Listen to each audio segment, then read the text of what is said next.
12 নম্বর সিবিএলএম শেষ যেটা শুধুমাত্র যেটা অ্যাসেসর পার্টের কাজ সেটা হলো organise and conduct competency base assessment. আমরা এখানে লার্নিং আউটকাম যেটা দেখতে পাচ্ছি সেটা হলো 7টা লার্নিং আউটকাম এখানে দেখা যাচ্ছে।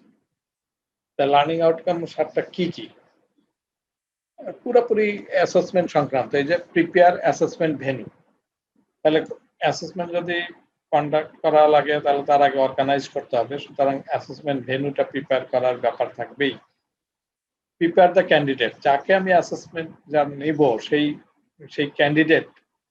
ক্যান্ডিডেটকে প্রস্তুত করা। তাহলে এই দুটো হলো প্রথম কাজ, একটা হলো অ্যাসেসমেন্ট ভেন্যু প্রিপেয়ার করা, আর একটা হলো ক্যান্ডিডেট প্রিপেয়ার করা। তারপরে কাজ কি? সেটা হলো মেইন কাজ, কন্ডাক্ট অ্যাসেসমেন্ট। অ্যাসেসমেন্টটা কিভাবে আমরা করব? গ্যাদার এভিডেন্স, এবং যেহেতু অ্যাসেসমেন্টটা করব সেখানে মূল কাজটাই হলো আমার এভিডেন্সকে গ্যাদার করতে হবে। এভিডেন্স গ্যাদার কেন করব? মেক দ্য অ্যাসেসমেন্ট ডিসিশন, তার মানে এই ফাইনাল ডিসিশন দেব যে সে কম্পিটেন্ট আর নট ইয়েট কম্পিটেন্ট। এবং পুরো বিষয়টাকে আমাকে আবার রেকর্ড করে রাখতে হবে এবং রিপোর্ট আকারে দিতে হবে। হ্যাঁ, অ্যাসেসমেন্ট ডিসিশনটা, সেই অ্যাসেসমেন্ট ডিসিশনটা থাকবে রেসপেক্টিভ ইনস্টিটিউটে থাকবে এবং ওই রেসপেক্টিভ বোর্ডে যাবে, কারণ বোর্ড সেখান থেকে ওইটার বেসিসে পরবর্তীতে সার্টিফিকেট প্রোভাইড করবে, অথবা ফার্দার অন্য কোনো ডিসিশনে আসলে সেই ডিসিশনগুলো সে নিতে পারবে। রিঅ্যাসেসমেন্ট করার বিষয় থাকতে পারে, আপিল করলে সেই সব সংক্রান্ত বিষয় থাকতে পারে। এবং finally provide feedback to the candidate. Candidate পরীক্ষায় অ্যাসেসমেন্ট দিল, সে কেমন করলো, ভালো মন্দ, সেটা তাকে তো জানানো দরকার। তার ফিডব্যাক করাটা একটা ইম্পর্টেন্ট ব্যাপার। এবং সে যদি কম্পিটেন্ট হয়েও থাকে তাহলে সে এই লাইনে আরো স্কিলড হোক সেই ব্যাপারে তাকে ইনসিস্ট করা। এবং সে যদি কম্পিটেন্ট নট ইয়েট কম্পিটেন্ট হয়, অর্থাৎ পার্শিয়ালিও যদি হয়, দেখা গেল যে কোনোটা কম্পিটেন্ট হয়েছে কোনোটা হয় নাই, তাহলে সেটা পার্শিয়ালি কম্পিটেন্ট হতে পারে অথবা completely say not yet competent হতে পারে। আমাদের ওই পার্শিয়াল হলে আমরাও সেখানে একটা ওই সার্টিফিকেট, একই সার্টিফিকেট, সেখানে আমরা লিখি SOA, স্টেটমেন্ট অফ অ্যাচিভমেন্ট, তার মানে কোনটায় সে অ্যাচিভ করেছে, কোনটায় করে নাই। তাহলে যদি সে অ্যাচিভ না করে থাকে তাহলেও সে একটা ফিডব্যাক দিয়ে জানাতে হবে, যাতে দ্রুত সে রিঅ্যাসেসমেন্ট দিয়ে কমপ্লিট করবে। তাহলে এই যে 7টা লার্নিং আউটকাম খুব সুন্দর করে আমরা বুঝতে পারবো, এবং এটাই কিন্তু আমাদের শেষ কাজ। অর্থাৎ ট্রেনিং কেন করা হলো, ট্রেনিং করার পরের যে বিষয়টা সেই অ্যাসেসমেন্ট, এবং সেটা বোঝার বিষয়। আমরা এইখানে একটু দেখি যে এই যে কথাটা, প্রথম যে কথাটা আমরা আগেও বলেছি যে অ্যাসেসমেন্ট বলতে কি বুঝি, পার্টিকুলারলি সিবিটি অ্যাসেসমেন্টের ক্ষেত্রে আমরা বলছি এটা একটা প্রসেস, একটা প্রক্রিয়া। হ্যাঁ, যে প্রক্রিয়ার মাধ্যমে কি হবে, আমরা এভিডেন্স কালেক্ট করব এবং সেই এভিডেন্স কালেক্ট করে কি করব, আমরা ডিসিশন দেব। হ্যাঁ, এই ডিসিশন দেওয়াটা আমাদের কাজ। তাহলে অ্যাসেসমেন্টের সংজ্ঞা এখানে বুঝেছি এবং সেটাই এখানে বলেছে, এটাই হলো মেইন ওই যে কন্ডাক্ট যে অ্যাসেসমেন্ট। তাহলে এই অ্যাসেসমেন্ট কন্ডাক্ট করার আগে দুটা কাজ আছে। একটা কাজ হচ্ছে ভেন্যু প্রিপেয়ার করা, আর একটা কাজ হচ্ছে ক্যান্ডিডেট প্রিপেয়ার করা। ওই দুটা কাজ প্রিপেয়ার না করে তো সে অ্যাসেসমেন্ট নিতে পারবে না। তাহলে আমাদের প্রথম কাজ রয়েছে ভেন্যু প্রিপেয়ার করা, দ্বিতীয় কাজটা যেটা রয়েছে সেটা হলো কি, সেটা হলো ক্যান্ডিডেটকে প্রিপেয়ার করা। তো আমরা এরপরে যদি দেখি যে ঠিক আছে, ভেন্যু প্রিপেয়ার করলাম, ক্যান্ডিডেট প্রিপেয়ার করলাম, তাহলে অ্যাসেসমেন্ট করতে হবে। তাহলে অ্যাসেসমেন্ট করতে গেলে এরপরে যে কাজটা সেটা হলো, আমরা জানি যে একটা প্রিন্সিপাল মেনটেন করতে হয়। এই অ্যাসেসমেন্টের একটা প্রিন্সিপাল আছে। প্রিন্সিপাল কোন প্রিন্সিপাল? অ্যাসেসমেন্টের প্রিন্সিপাল। কি কি প্রিন্সিপাল? চারটা হলো মেইন প্রিন্সিপাল। একটা হলো কি valid, flexible, reliable and fair. তো এই চারটা হলো মেইন, কিন্তু এর চারটার বাইরেও আরো চারটা অতিরিক্ত আছে, আদার্স আছে। সেই আদার্স গুলো কি? আদার্স গুলো হলো অথেন্টিক, কনসিস্টেন্ট, কস্ট ইফেক্টিভ, হ্যাঁ, এবং রিজনেবল অ্যাডজাস্টমেন্ট। এই বিষয়, এই বাকি যে চারটা, সেটা সবগুলো মিলে এই দুই হালই আমাদের প্রিন্সিপাল। হ্যাঁ, চারটা আটটা।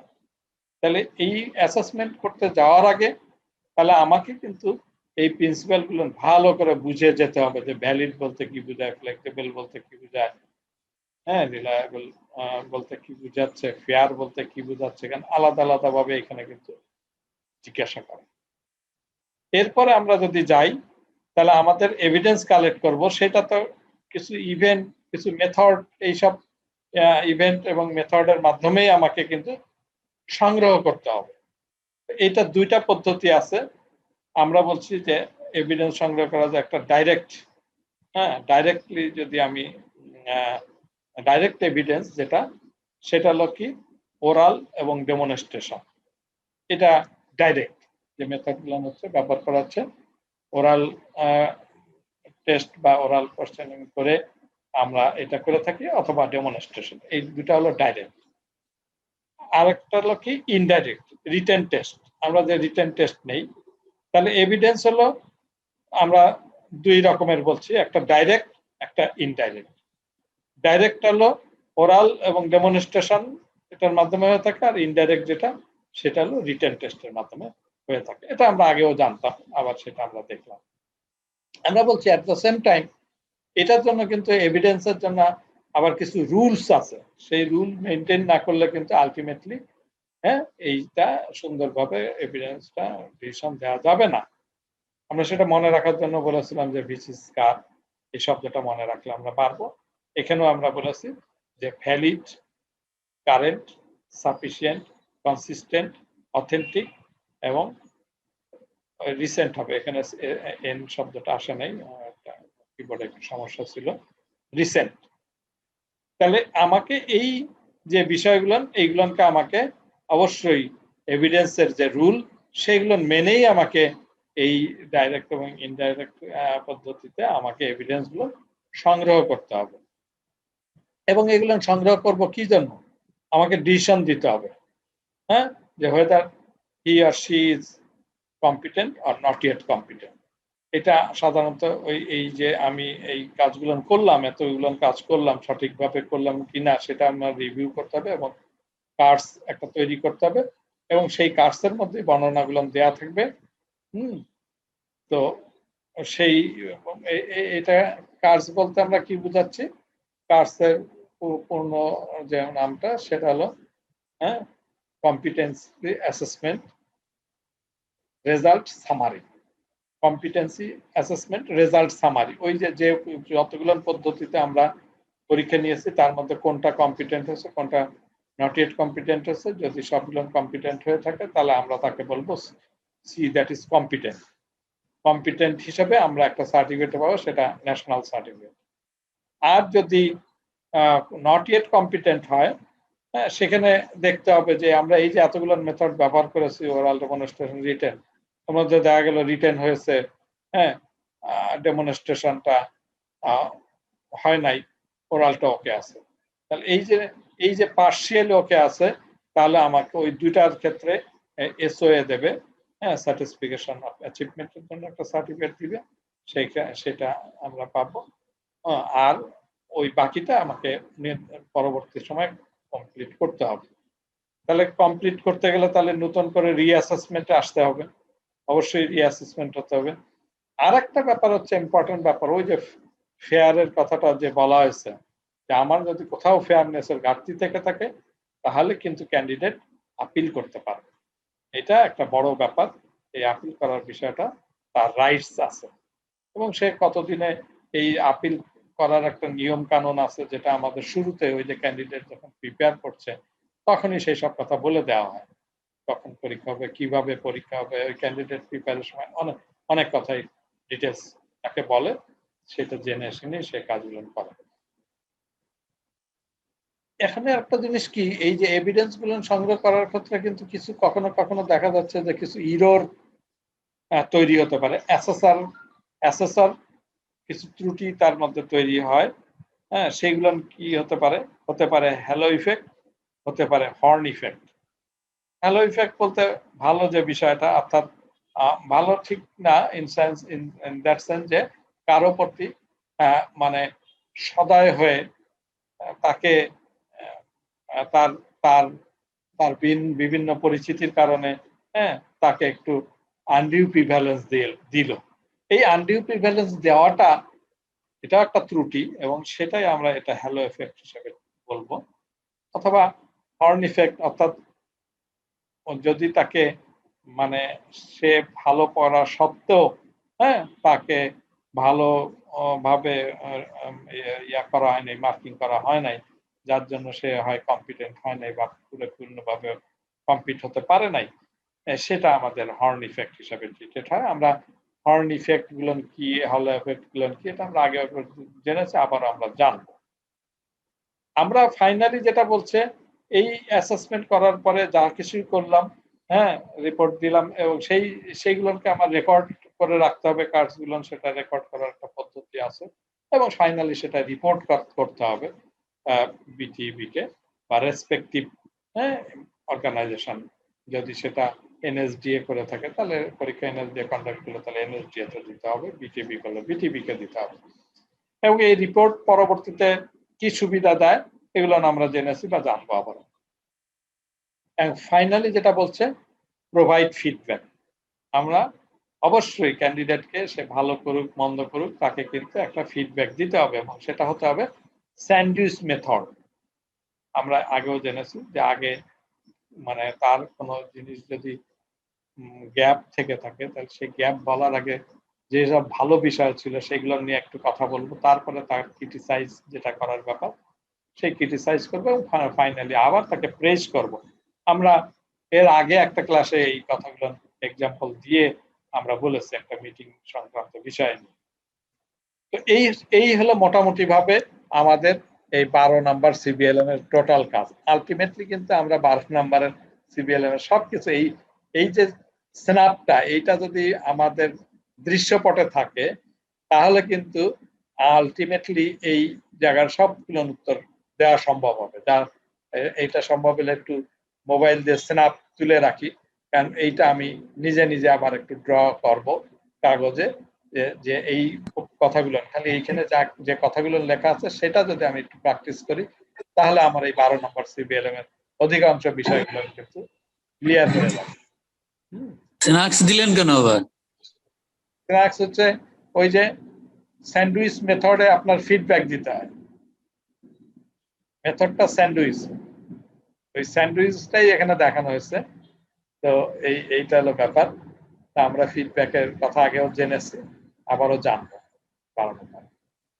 ওকে, তাহলে এটা একটু ভালো করে ছবিটা তুলে রাখতে হবে, এবং আমি খাতায় আবার নিজের মতন করে এটা কয়েকবার ড্র করলে আমার এই জায়গা নিয়ে আশা করি সমস্যা আর কারো থাকবে না।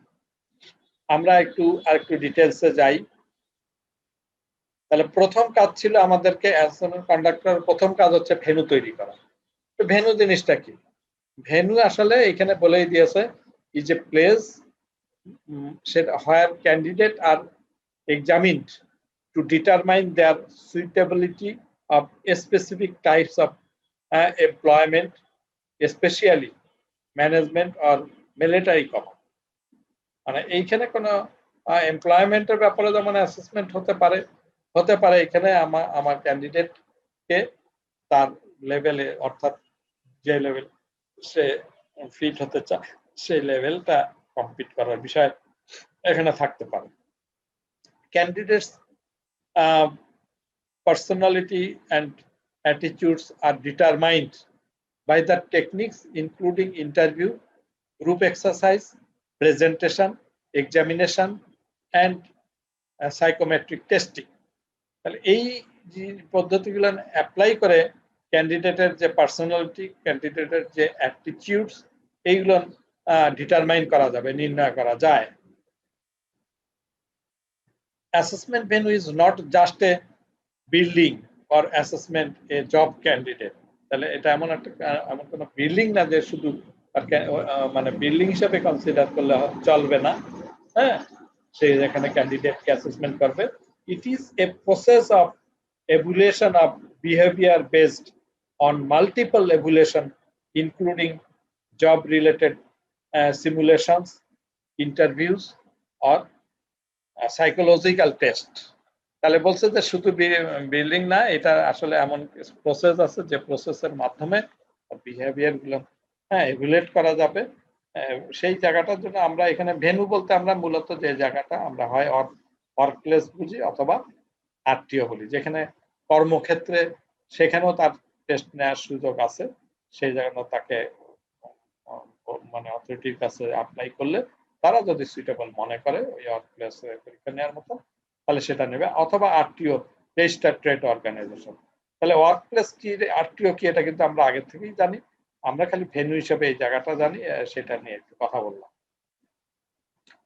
How to prepare for assessment venue. তাহলে ভেন্যু থাকলে হবে না, তাকে প্রিপেয়ার করতে হবে, এখানে আইডেন্টিফাই করতে হবে স্পেসিফিক সাপোর্ট, ওই সাপোর্ট গুলো আছে কিনা ওই ভেন্যুতে, কি টাইপের সাপোর্ট গুলো থাকা প্রয়োজন। সেখানে বলছে sometimes we will need to get the help specialized support people.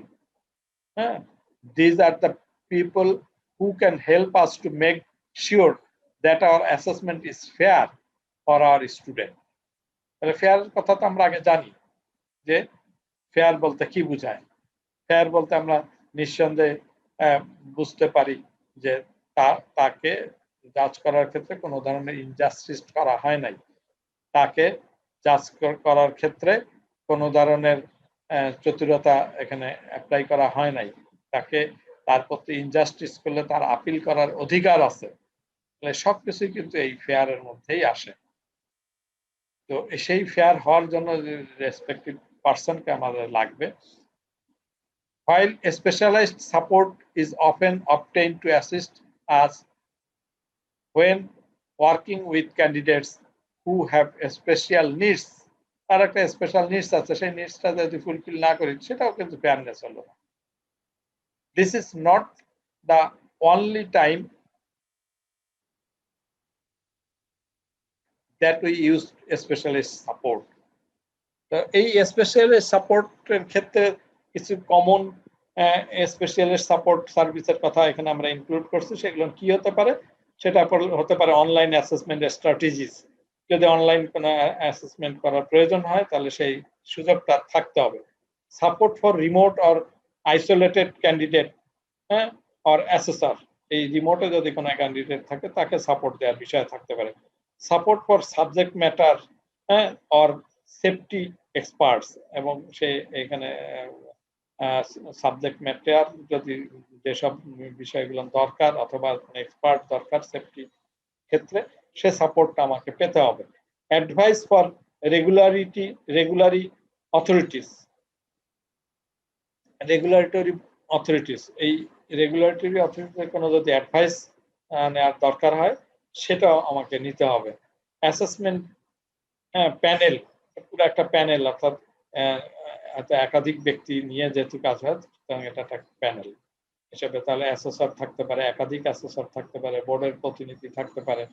আমাকে ওই যে জায়গায় অ্যাসেসমেন্ট করা হবে তার অথরিটির লোক বা তার টেকনিক্যাল পার্সন, সেই তারা এখানে থাকতে পারে, কোর্স কোঅর্ডিনেটর, এবং যে ইভেন যে ট্রেনিং করাইছে সেরকম লোক থাকতে পারে। তাহলে পুরো প্যানেল সম্বন্ধে আমাকে সেটা তারা আমাদের এই কমন স্পেশালিস্টের মধ্যেই পড়ে। সাপোর্ট ফ্রম লিড অ্যাসেসর্স, অনেক অ্যাসেসর মানে অ্যাডভান্স অ্যাসেসর আছে, মানে মেইন কাজটা তো অ্যাসেসরের মেইন কাজ, মানে এই এর মধ্যে সবচেয়ে প্রধান দায়িত্বপূর্ণ ব্যক্তি হলো অ্যাসেসর, তার সাপোর্টটা লাগবে। Advice from policy development expert, তারপরে third party assistance from a career or interpreter, যদি আমার থার্ড পার্টির প্রয়োজন হয় সেই ক্ষেত্রে এটা দরকার। Preparing for assessment,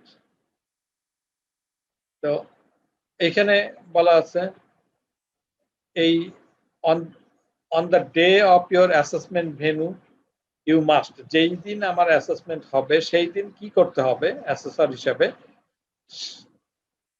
arrive in good time, sorry preparing for assessment. আচ্ছা, এখানে যারা অ্যাসেসমেন্ট দিবে, হ্যাঁ, তাদের কি করতে হবে, তারা কেন সবাইকেই সময় মতন আসতে হবে। Be polite to everyone you meet including other candidates, তাহলে সবার সঙ্গে ভালো ব্যবহার করাটা এবং সৎ ব্যবহারের করাটা এখানে প্রয়োজন আছে। Join in with discussion including informal ones during lunch dinner, তার মানে এইখানে যে আরো ডিসকাশন হতে পারে সেই ডিসকাশনে অংশগ্রহণ করা লাগতে পারে, তবে ইনফর্মাল যদি যে সময় থাকে মানে লাঞ্চের সময় ডিনারের সময় সেই সময় আমাদের এই ডিসকাশন গুলো হতে পারে। B assertive during group and individual exercise, যখন ইন্ডিভিজুয়াল এক্সারসাইজ করবে বা গ্রুপে এক্সারসাইজ করবে সবসময় পজিটিভ মাইন্ডেড হতে হবে, সবসময় আগায় আসতে হবে কাজ করার ক্ষেত্রে।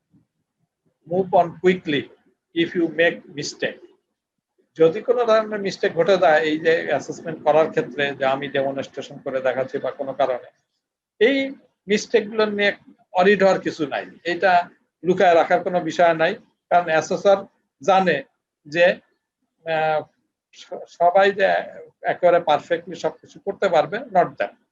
সুতরাং তার কাছে লুকানোর জন্য যে বিষয়গুলো অবতারণ করা হয় সেটা আবার সমস্যা হতে পারে, আমি আমার মতন করে যাবো তাড়াতাড়ি, হতে পারে মিস্টেক হোক, তার জন্য হেজিটেট হওয়ারও কিছু নাই, আমি নর্মাল প্রসেসে যাব। বললাম যে মিস্টেকটা কিন্তু এক লেভেলের মিস্টেক আছে, সেই লেভেল পর্যন্ত কনসিডার করার সুযোগ অ্যাসেসরের আছে, করেও থাকে। Try to draw others into group discussion, your assessors want to see evidence of good leadership and teamwork skill. তো অ্যাসেসর কিন্তু এটা খেয়াল করে যে এখানে যারা আসছে তার মধ্যে কারো মধ্যে লিডিং ক্যাপাবিলিটি আছে, যখন সে নিজেরা একসঙ্গে আসছে, ডিসকাস করছে, কথা বলছে, বাট যখন অ্যাসেসমেন্ট চলছে তখন না, তার বাইরে থেকে সে এই কাজগুলো গ্রুপ ডিসকাশন করে থাকে, হ্যাঁ, অথবা আমরা যেখানে কাজ করছি সেখানে তার গ্রুপ ডিসকাশনে লিডারশিপ প্রকাশ পায়, সেটাও তারা খেয়াল করে যে কার মধ্যে এই ভালো স্পন্টেনিয়াসলি সে কথা বলছে, সেই জায়গাটা সে দেখে। Find out when you can call for interview feedback, এবং তাকে যখন ইন্টারভিউ ফিডব্যাক দেবে, ফিডব্যাক কল করার জন্য সে অপেক্ষা করতে হবে, সে অপেক্ষায় থাকবে। অ্যাসেসমেন্ট সেন্টার, তাহলে এই ভেন্যু বলতে ওই অ্যাসেসমেন্ট সেন্টার কি? Assessment is a place where candidate are assessed in accordance with assessment guideline, ওই গাইডলাইনে যেভাবে বলা আছে সেই অনুযায়ী করবে। তাহলে আমাকে দেখতে হবে যে রিসোর্স অফ অ্যাসেসমেন্ট ভেন্যু, সেই অ্যাসেসমেন্ট ভেন্যুতে কি ধরনের রিসোর্স থাকতে হবে।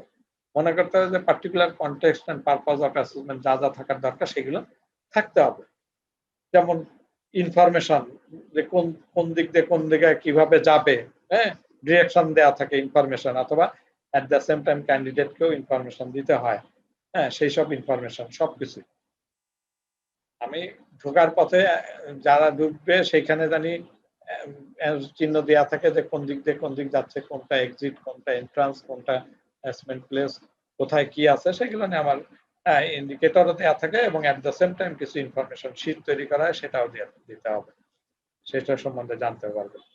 Documents needed for assessors and candidate including competency standard and assessment tools, তাহলে যে অ্যাসেসমেন্ট করবে তাহলে সেখানে সেই অ্যাসেসমেন্ট সেন্টারে কিন্তু আমার কম্পিটেন্সি স্ট্যান্ডার্ড থাকতে হবে, অ্যাসেসমেন্ট টুলস থাকতে হবে, এবং যে কোনো যে এই ধরনের যে সব ডকুমেন্ট সেগুলো সবই থাকতে হবে।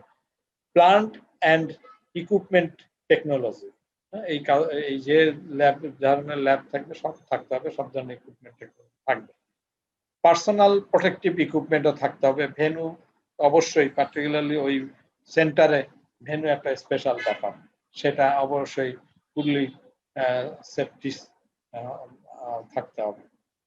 অ্যাডাপটিভ টেকনোলজি, এর সঙ্গে যদি কোনো টেকনোলজি অ্যাডাপ্ট করার প্রয়োজন হয়, হ্যাঁ, সেই জিনিসগুলো থাকতে হবে। এই যে স্পেশাল নিডস যেগুলো সেটা।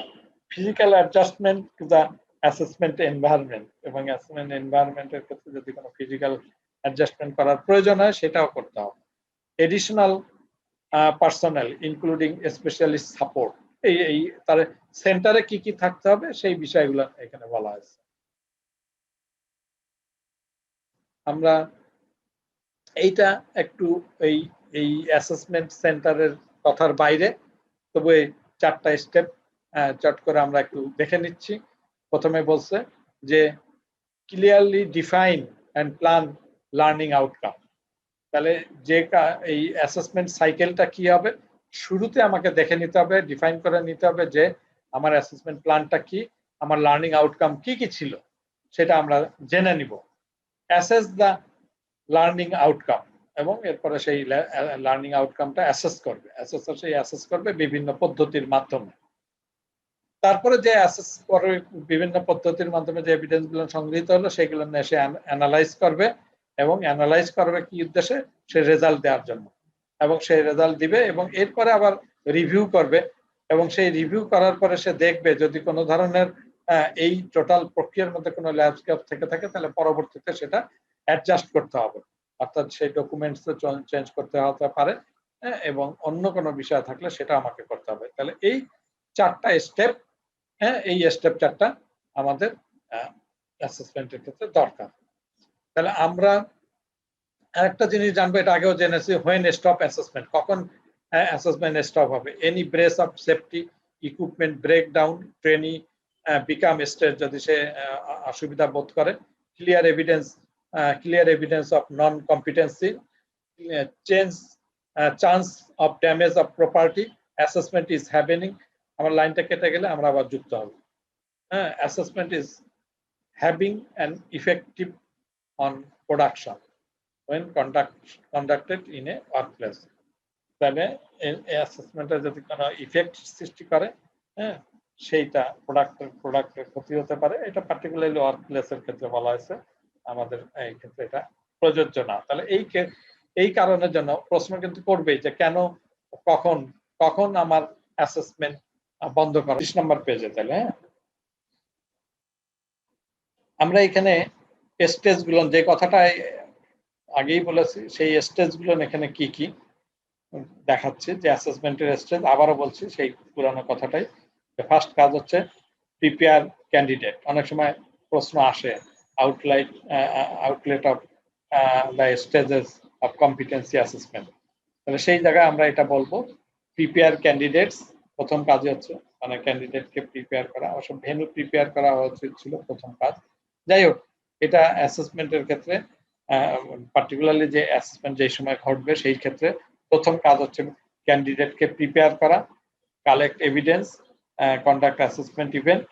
তাহলে এখানে সংগ্রহ করব আমরা এভিডেন্স কেন সংগ্রহ করব, তাহলে সেই সংগ্রহ করার কথা কার মধ্যে হলো মেক অ্যাসেসমেন্ট ডিসিশন, এবং যখন ডিসিশন হয়ে গেল তখন আমাকে ফিডব্যাকের মাধ্যমে তার ইয়াটা জানাইতে হবে, রেজাল্টটা জানাতে হবে, এবং রেজাল্টটা জানানোর পরেই আমরা রেকর্ড এবং রিপোর্ট নিয়ে এগুলো রিপোর্টিং করব। তারপরে হলো review the assessment process, total প্রসেসটাকে আবার রিভিউ করব। এই হলো কম্পিটেন্সি অ্যাসেসমেন্টের স্টেজগুলো, ধাপগুলো।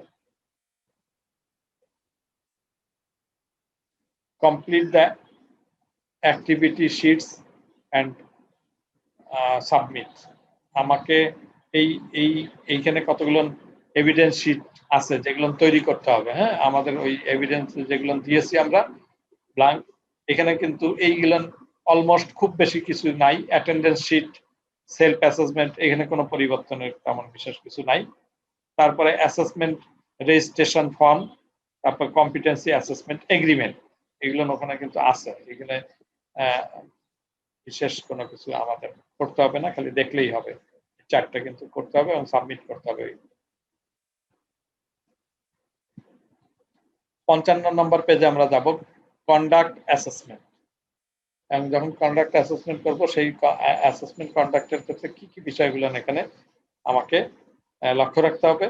সেখানে বলছে which standards or objectives are being assessed, তাহলে আমাকে ওই সিএস এর রেসপেক্টে কোন সিএসএস এর রেসপেক্টে এবং কোন তার মধ্যে কি অবজেক্ট আছে সেটা আমরা জানবো যে কোনটা আমাদেরকে অ্যাসেস করতে হবে। which type of evidence are best to collect, তাহলে এইখানে এই তাকে অ্যাসেস করার ক্ষেত্রে তাকে তার জাজমেন্ট করার ক্ষেত্রে কোন কোন এভিডেন্স গুলো ভালো হবে সেটা আমাকে সেইগুলো আমার সবগুলোই সংগ্রহ করতে হবে। which evidence is best for the particular candidate, একটা নির্দিষ্ট ক্যান্ডিডেটের সবচেয়ে ভালো এভিডেন্স কোনটা, তার যতগুলো এভিডেন্স দিয়েছে তার মধ্যে কোনটা সবচেয়ে ভালো। which evidence is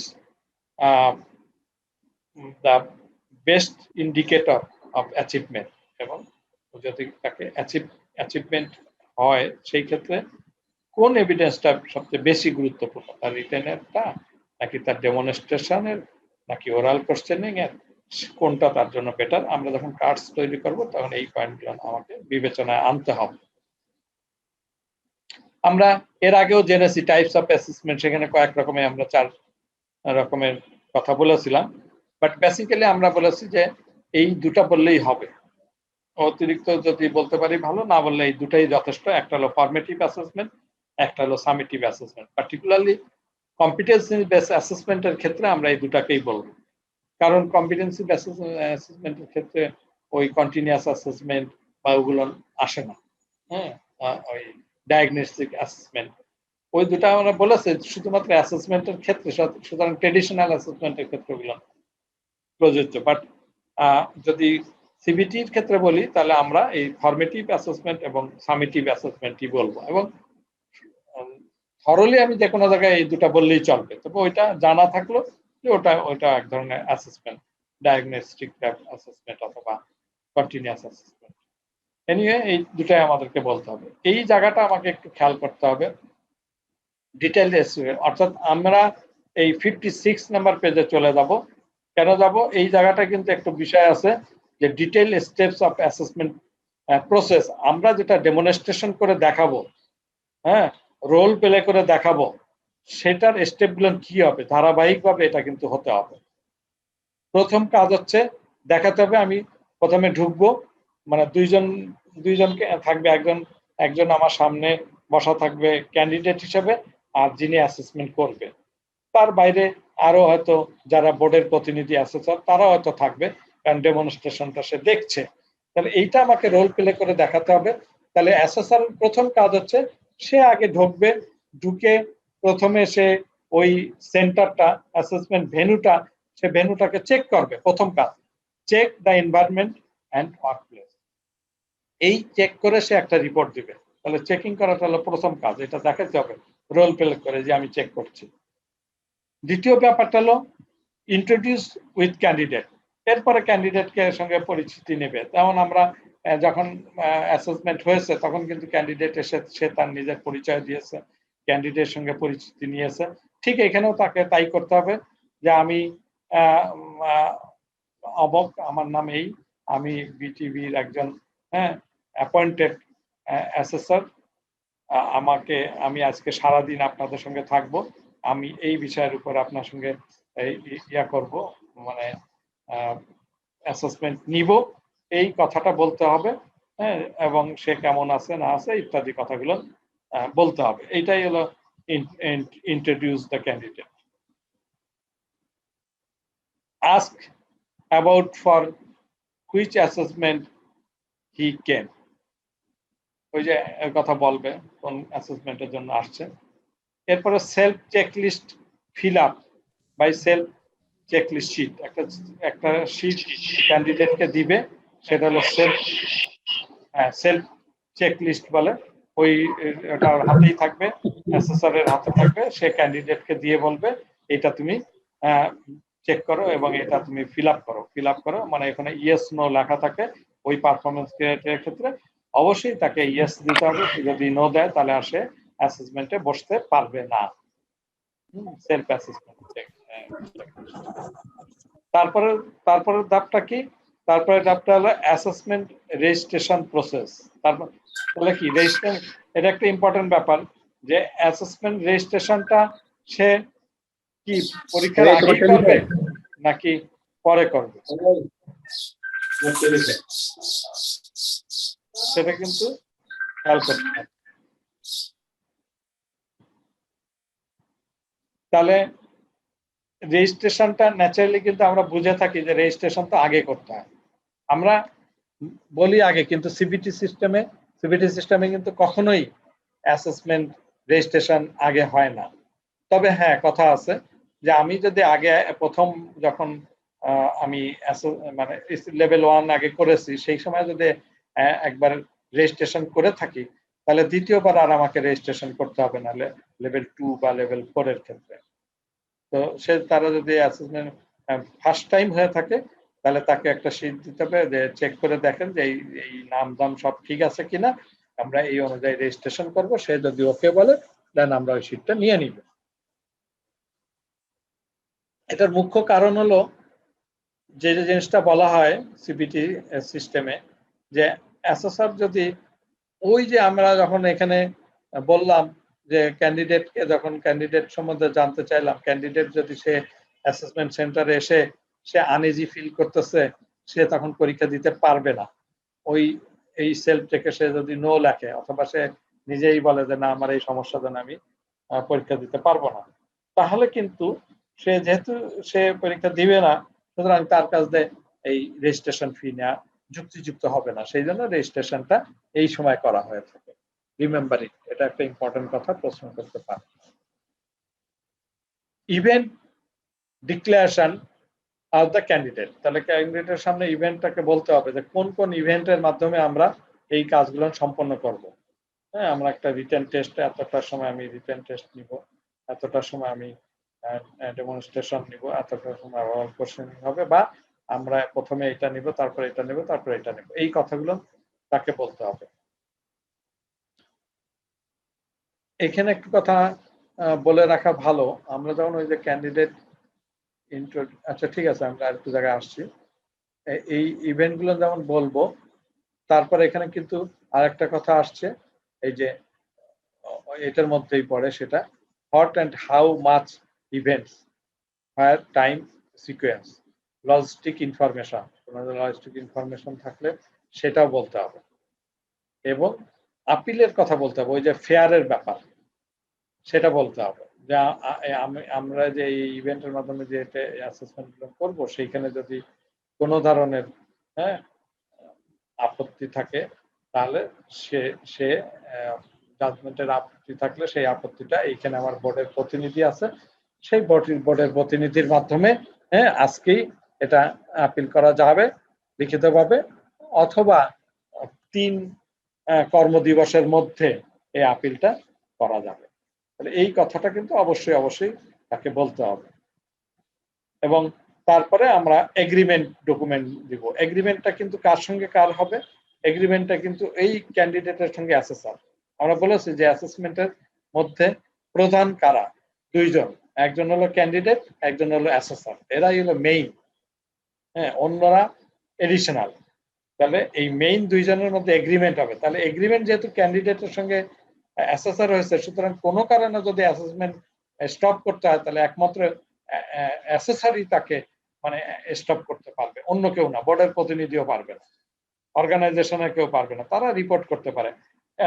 অ্যাসেসর বুঝবে যে অ্যাসেসমেন্ট নেওয়া সম্ভব কি না সম্ভব না। ওই এই এগ্রিমেন্টের মধ্যে এইসব ডিটেলস লেখা থাকবে, ওই আপিলের কথা লেখা থাকবে, কিভাবে কিভাবে কাজগুলো হবে, সব ইনফরমেশন গুলো লেখা থাকবে। এবং এই ইনফরমেশন গুলো আগে তাকে বলে নিতে হবে এগ্রিমেন্টের আগে, ওই যে লজিস্টিক ইনফরমেশন, কখন কি হবে, কোনটা কোন ধরনের পরীক্ষা হবে, সব কথা আগে বলে নিতে হবে, এবং আপিলের সুযোগ আছে সেটা বলে নিতে হবে। নেক্সট যেটা, সেটা হলো written test by written question. তাহলে রিটেন প্রশ্ন, এরপরের পরীক্ষা রিটেন প্রশ্ন শুরু হবে, প্রশ্নপত্র তাকে দিতে হবে, দেওয়ার আগে বলে নিতে হবে যে তুমি প্রস্তুত আছো কিনা, এবং আমরা এখন রিটেন পরীক্ষা নিব, এত 1 ঘন্টার একটা রিটেন টেস্ট হবে, এবং এইখানে প্রশ্ন যদি না বুঝো, কোনো ধরনের প্রশ্ন অ্যাম্বিগুইটি থাকে, সমস্যা থাকে, তাহলে আমার কাছে সরাসরি বলবে, হ্যাঁ, এই যে এইখানে রিটেন টেস্টের সময় সে কি করবে, ডেসক্রাইব দ্য কোশ্চেন সম্বন্ধে বর্ণনা করবে, ইনস্ট্রাকশন থাকবে কত সময়ের পরীক্ষা কি হবে, এবং আগে আমরা 5 মিনিট আগে বা 10 মিনিট আগে তাকে ওয়ার্নিং দেওয়া হবে, মনিটর করা হবে, কোনো ধরনের অসৎ উপায় অবলম্বন করা যাবে না, তাহলে ওটা বাদ দেওয়া হবে। এবং এই রিটেনের পরে বলতে হবে নেক্সট ইভেন্ট কখন হবে, অর্থাৎ রিটেন প্রশ্ন সংগ্রহ করে তাকে বলে দিতে হবে যে এর পরবর্তীতে আমাদের ডেমনস্ট্রেশন হবে, অমুক রুমে হবে, দিস এন্ড দ্যাট। তবে আরো একটা কথা কিন্তু এই যে যেখানে বলা হয়েছে যে পরীক্ষা শুরু হওয়ার আগেও কিন্তু আমরা বলতে পারি বা আরো আগে একটু বলে দিতে পারি যে এই সেফটির ব্যাপারটা, এখানে যদি কোনো ধরনের সমস্যা থেকে থাকে তাহলে এক্সিট কোথায় এবং কোন কোথায় তার ওয়েটিং রুম কোথায় কি, সেই কথাগুলো নিয়ে একটু বলা লাগবে। যাই হোক, সেটা আমরা আবার ডেমনস্ট্রেশনের সময় বুঝাই দিব। এরপরে 12 নম্বরে যেটা ডেমনস্ট্রেশন ইভেন্ট, সেটা ডেমনস্ট্রেশন যখন শুরু হবে তখন তাকে কি করতে হবে, তখন এনশিওর ক্যান্ডিডেট ইনক্লুসিভ এবং ওই অসের ব্যাপারটা তার প্রিপেয়ার নিয়ে আসতে হবে। তার ইনক্লুসিভিটির বিষয়টা এখানে মেনশন করতে হবে এবং তাকে ইনস্ট্রাকশন শিট দিতে হবে। তার মানে কি, অসের সে পিপি পরিধান করার বিষয়টাকে এনশিওর করতে হবে এবং সেটা করতে হবে, তাকে ইনস্ট্রুমেন্টগুলো সংগ্রহ করতে হবে। তারপরে কি, ইনফরমেশন শিট দেবো, একটা জব শিট দেবো, জব শিট এবং অ্যাসোসিয়েশন শিট। এই জব শিট বা অ্যাসোসিয়েশন শিট অনুযায়ী সে ম্যাটেরিয়াল সংগ্রহ করবে পিপি থেকে সবকিছু, এবং ইনস্ট্রাকশন শিট অনুযায়ী সে জবটা সম্পন্ন করবে। এবং জব সম্পন্ন করার সময় ডেমনস্ট্রেশন চেকলিস্ট তার হাতে একটা থাকবে, এবং সেই ডেমনস্ট্রেশন চেকলিস্ট সে দেখবে যে সে পিপি ঠিক মতন পরিধান করেছে কিনা, সঠিক পন্থায় সে ডেমনস্ট্রেশন গুলো করছে কিনা, এবং এট দ্য সেম টাইম তাকে দুটো ওই কন্টিজেন্সি কোশ্চেন করতে হবে, কারণ ওই 4 ডাইমেনশন কভার করার জন্য কন্টিজেন্সি দুটো প্রশ্ন করতে হবে, এবং সেই প্রশ্নের উত্তর দুটো সে দিতে পেরেছে কিনা সেটা এই ডেমনস্ট্রেশন চেকলিস্টে লেখা থাকবে। সো ডেমনস্ট্রেশন শেষ হয়ে গেলে সে সবকিছু গোছায় টোছায় সব সুন্দরভাবে রেখে দেবে, একটা অবজারভেশনের বিষয় যে ক্লিন করে সে পরে গোছায় সবকিছু রাখলো কিনা, এবং তারপরে তাকে বলে দেওয়া হলো যে অতটা সময় তোমার ইন্টারভিউতে ডাকা হবে, তুমি অমুক জায়গায় উপস্থিত থাকবে। ওই ইন্টারভিউ ইভেন্ট যখন শুরু হবে তখন তার ইন্টারভিউ নেওয়া হবে, এবং তারপরে ইন্টারভিউর পরে তাকে বাইরে অপেক্ষা করতে বলবে, ক্যান্ডিডেটকে কমফোর্ট ফিল করে কিনা সেটা দেখতে হবে, এবং ওরাল কোশ্চেনিং চেকলিস্ট অনুযায়ী তাকে কন্টিজেন্সি টেকনিক সহ তাকে ওরাল কোশ্চেনিং করবে, অবশ্যই করবে। তারপরে tell candidate for wait for result, এবং এটা ইন্টারভিউ নেওয়ার পরে এই ওরাল কোশ্চেনিং করার পরে তাকে ওয়েট করতে বলবে। রেজাল্ট ইভেন্ট কার্ডস, এবং একটা কার্ডস দিতে হবে, কার্ডস তার তৈরি করতে হবে নিজে। সে যখন এই কার্ডস তৈরি করেছে, কমপ্লিট করছে, তখন ক্যান্ডিডেটকে আসতে বলবে, আসার পরে তার সঙ্গে কিছু ফিডব্যাক দিবে, কেমন প্রশ্ন হয়েছে না হয়েছে সেগুলো সে জিজ্ঞাসা করবে, এবং সে কোথাও সমস্যা হলে বুঝায় বলবে, এবং একমত হলে দেন তার কাছে একটা সিগনেচার নেবে প্রথমে, তারপরে অ্যাসেসর সিগনেচার করবে, এবং এরপরে বোর্ডের প্রতিনিধির সিগনেচার নিয়ে তারপরে তাকে কার্ডসটা দিতে হবে। কার্ডস দেওয়ার সময় থেকে দাঁড়ায় আবারও তাকে কংগ্রাচুলেশন জানাবে এবং ফিডব্যাক দিবে। ইন্ডিভিজুয়াল কল, অবশ্যই প্রত্যেকে আলাদা আলাদা করে এই ক্যান্ডিডেটকে কল করতে হয়। স্যান্ডউইচ মেথডে ফিডব্যাক দিতে হবে, এবং রেজাল্ট ডিক্লেয়ার করতে হবে। Given competency assessment result summary cards, তো এই কার্ডস দিতে পারবে। এই হলো স্টেপ। এই স্টেপটা কিন্তু একটা কাগজে লিখে রাখতে হবে। স্টেপগুলো না 20টা আছে, কমায় দেখানো যাবে, আমরা বলবো।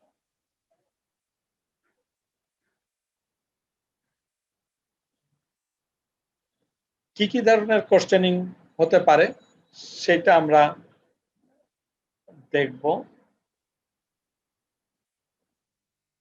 আমার মনে হয়, আচ্ছা, কি কি ধরনের প্রশ্ন এখানে আসছে বলছে, স্কিলফুল কোশ্চেনিং ইনভাইট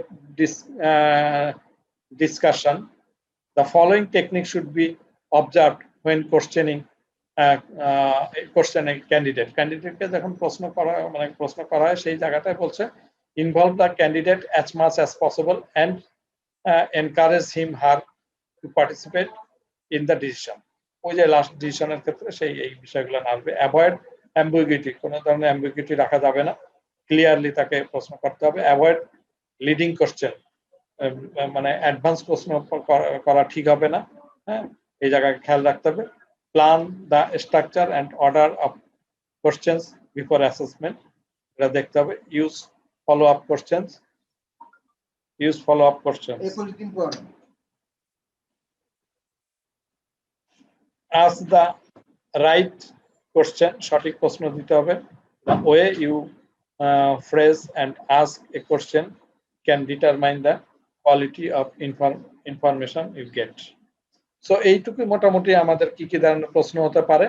আমরা এখানে একটু বলে নেই যে আমরা যখন এভিডেন্স গুলো সংগ্রহ করব, অর্থাৎ সেই সময় যে পদ্ধতি অবলম্বন করব, সেখানে অ্যাসেসরের বিভিন্ন ধরনের ত্রুটি হতে পারে। এইটা ইম্পর্টেন্ট একটা বিষয়, এইটা খেয়াল রাখতে হবে। এখানে প্রশ্ন কিন্তু অবশ্যই আসে।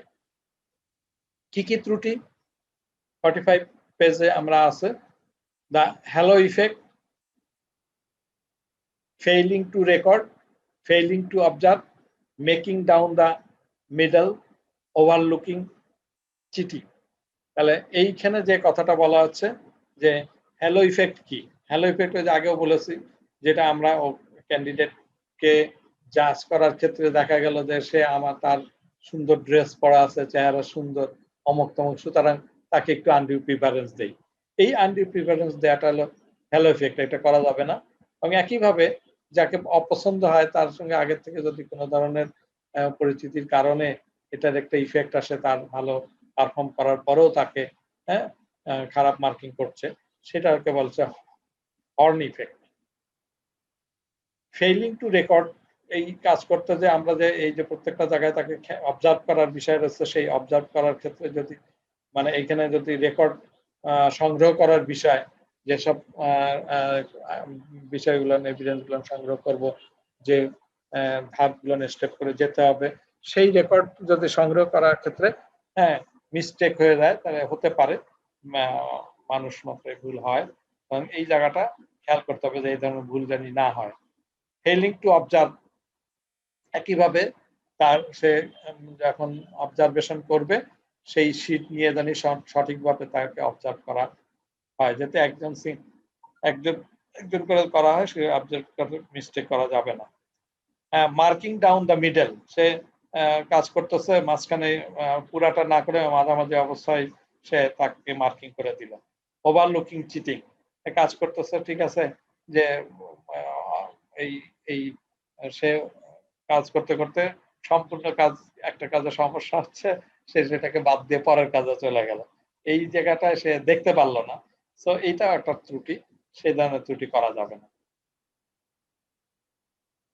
তাহলে আমরা মোটামুটি এই পর্যন্তই থাকি আজকে।